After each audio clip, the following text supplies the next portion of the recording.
Okay, this next one is on how to pick the Legge style levers. You see them in a few different locks, but the main ones you're going to see them in will be the Legge, some ASIC, and you also get them in some of the old Yale locks as well. Now, even though there's lots of different colours, they are split down into two groups, okay, and so there's two different ways we can actually pick them. Now, we've got these ones by here, and then we've got these ones by here, all right? They all have the same types of lever in them, but they do pick slightly different because of the way they've been made, all right? So, these two by here, they're the same lock. Yeah, this one has a removable hard plate, okay, and that one is the same lock with the hard plate taken off, okay. Right, you can see this one here, it's removable, and that one doesn't have it. Same as these ones up by here, they've all got removable hard plates, okay. And there's still quite a few of them around. We picked them completely different to any other one. Now, I know these are black and so are these, but the actual faceplate is completely different. See that there? This one here has got a fixed hard plate that doesn't come off. Same as that one, right? The ones with the removable hard plate have a very small keyway. Alright, so that's how you'll tell the difference. So, these ones here, if we have a little look, bring this up and show you.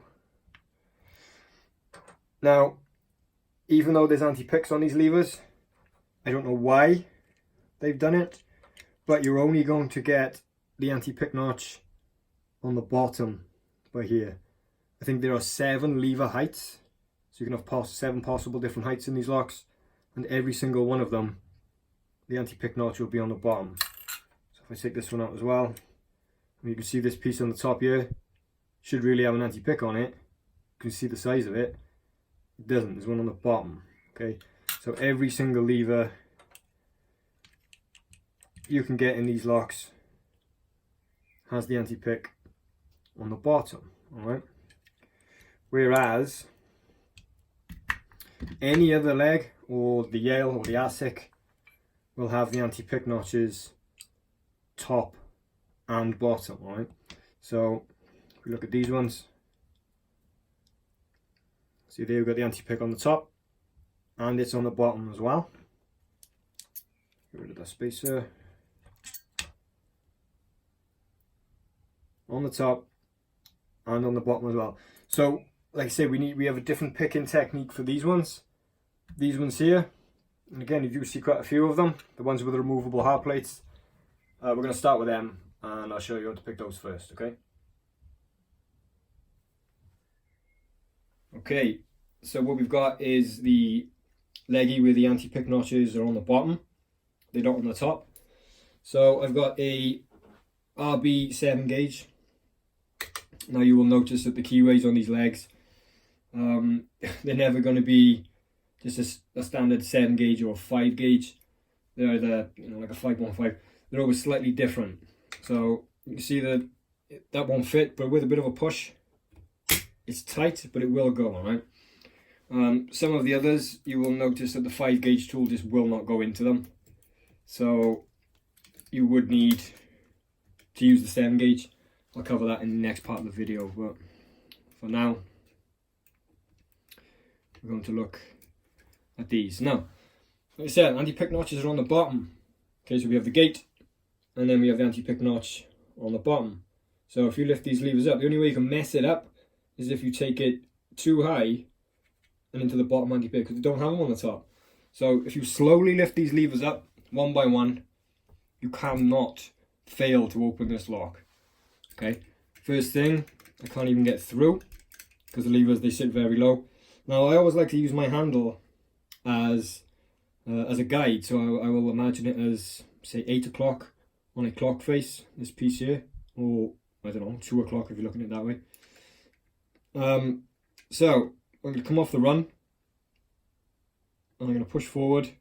And again, pay attention to this handle here. You can see just how high I'm actually lifting that. And it's not high at all.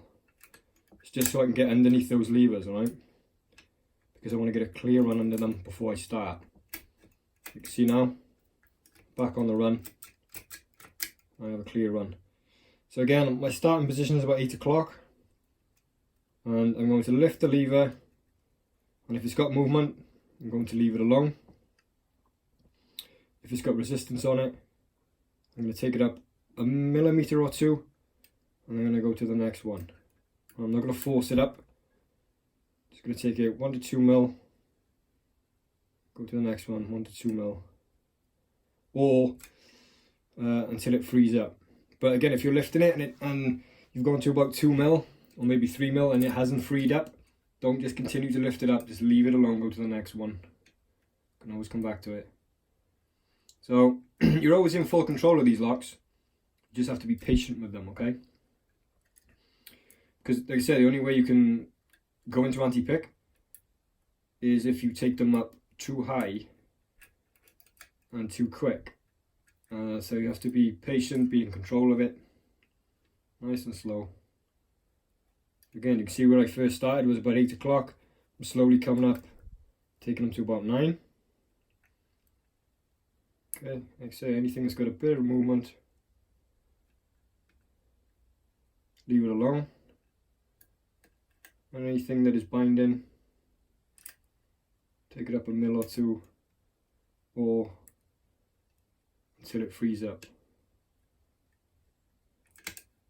You don't get a lot of feedback from this lock, from these ones in particular. You could literally lift the lever up all the way and not feel it give you any movement, any freedom. It'll just feel like it's grinding all the way up.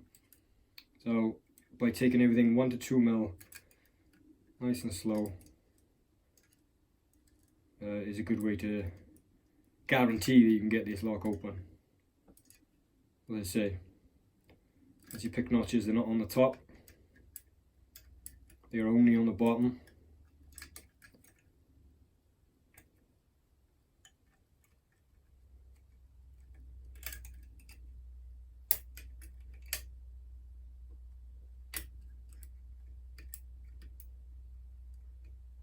Don't need a lot of tension. So the more tension you put on it, the less feedback you're going to get from it. But you don't need really super light tension either. It's going to be somewhere in the middle, alright?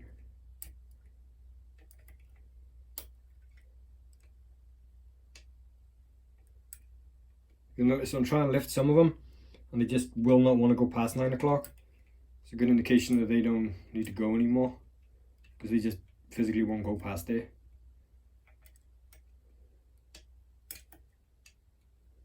Like that one there, doesn't want to go anywhere past that position, so you're going to leave it there.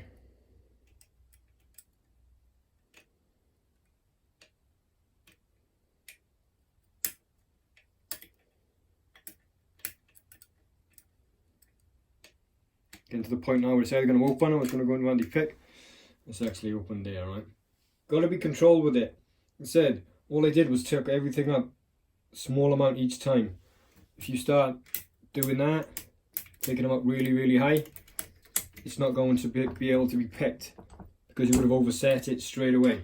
Okay, so the ones with the removable hard plates on and the small keyway, small nudges, the anti-pick notches are only on the bottom of the levers, they're not on the top. So as long as you take them up nice and slow, you're guaranteed to open this lock.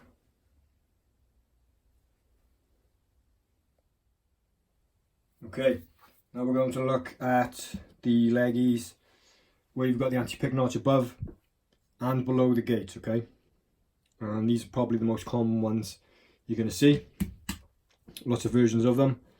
Now you can see that the anti-pick notch is above and below the gate there.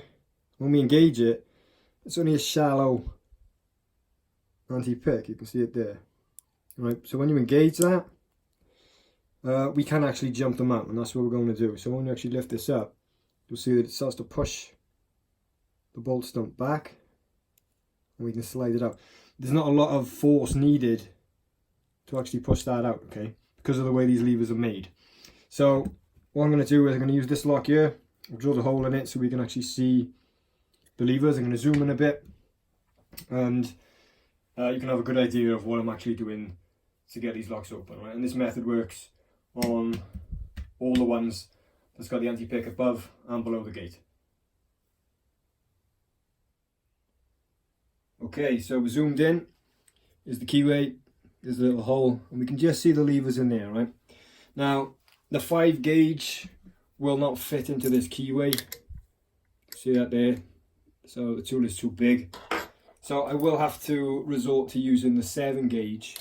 Okay, now that is going to slide all the way through. Okay, and it will just spin out the back.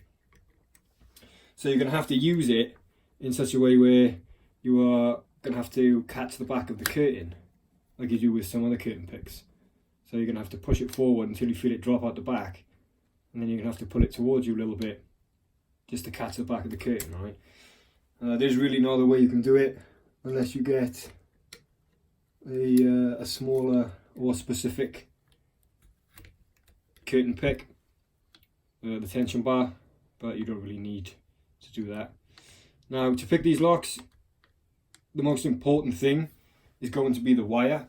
If you do not have the right wire, this lock will not pick, okay? That's really important that you understand that.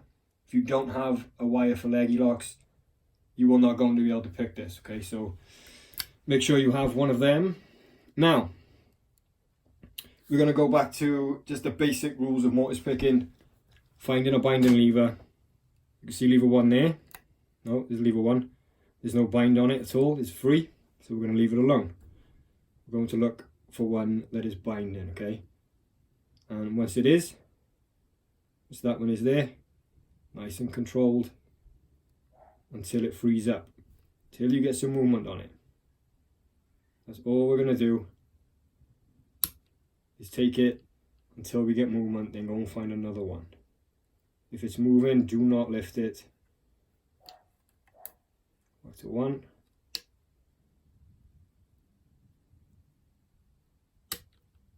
See what I did there? The smallest of lifts.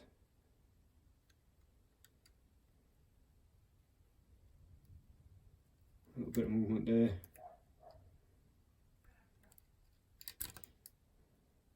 Lever 1, not ready. Okay, a little bit of movement there, it's good. Only till they free up. Okay. Lever 1, still not ready. 4. Lever 5. Oh, lever 1 is there actually. That's binding. Right, so I've actually gone into anti-pick, which is what you wanted it to do. Now this is where the important bit comes. You have to learn this in steps, just like you would with any other decoding video that we've done.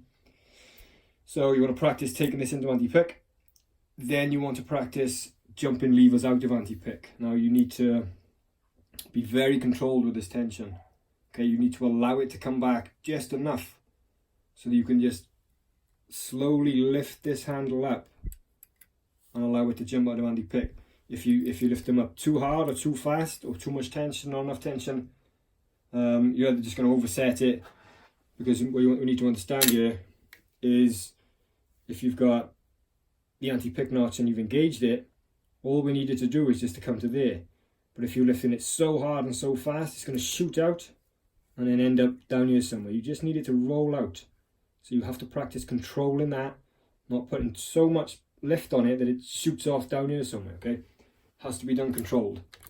So I've actually dropped everything there, but don't worry about that. So we can actually do it again. So lever 1, just there, nothing. Lever 3 is binding. Just till it frees up, okay? And we are looking for this to go into anti-pick because it probably will.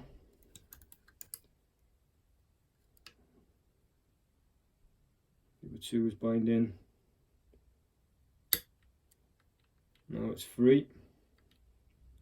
Leave it alone once it's freed up.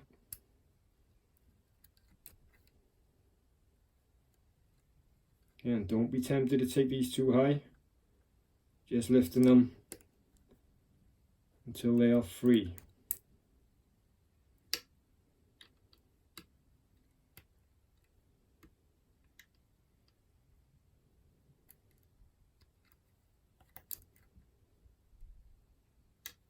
Okay.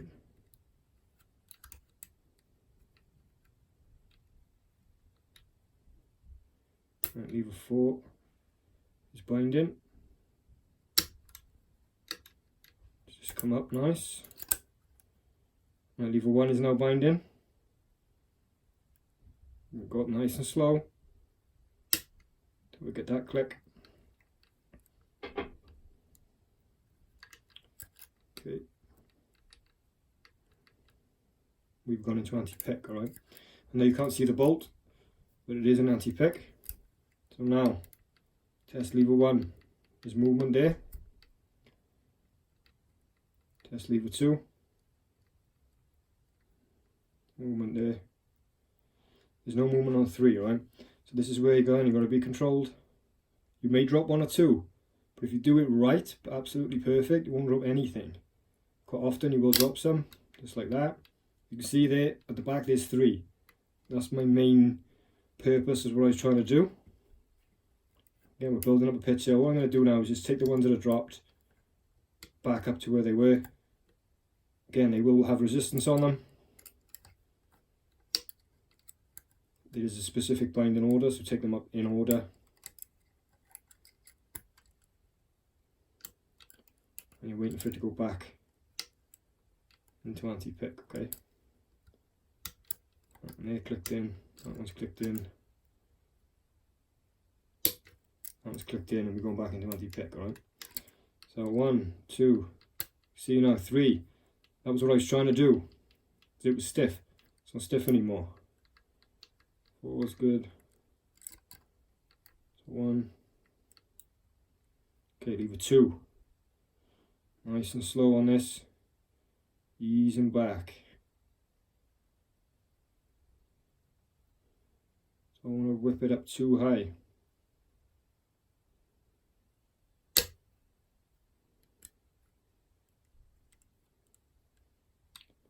Perfect. Didn't drop anything. May have dropped 1 slightly, which is fine. Just give each one a little nudge. Take it back into anti-pick. Now lever 1 is solid. So I'm going to give that a little lift. Again, I'm easing. Very slowly lifting this. See that?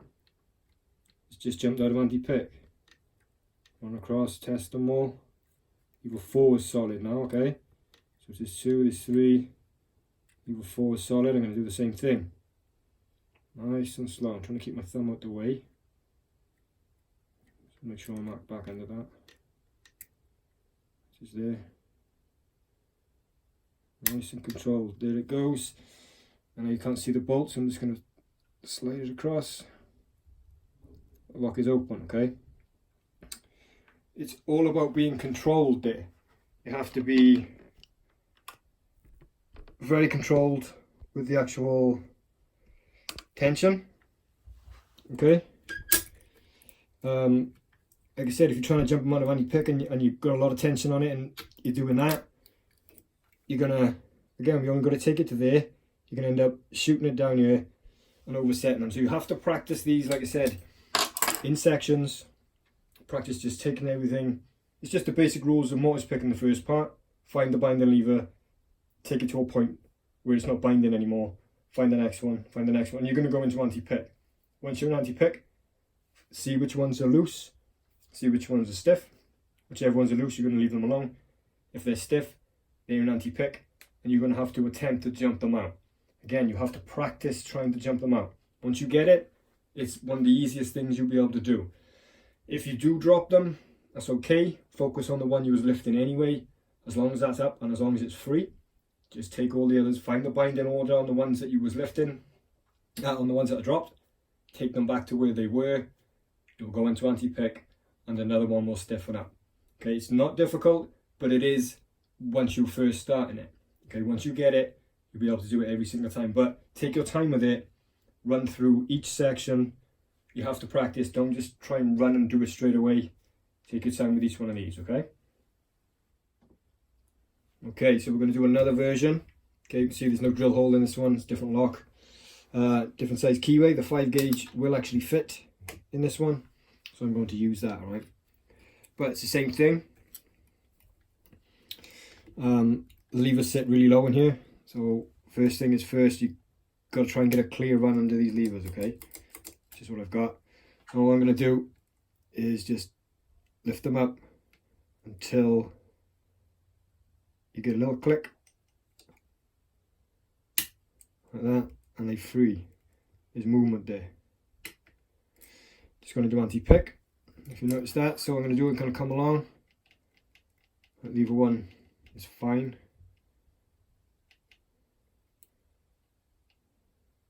Lever 2. So lever 1, lever 2 is there.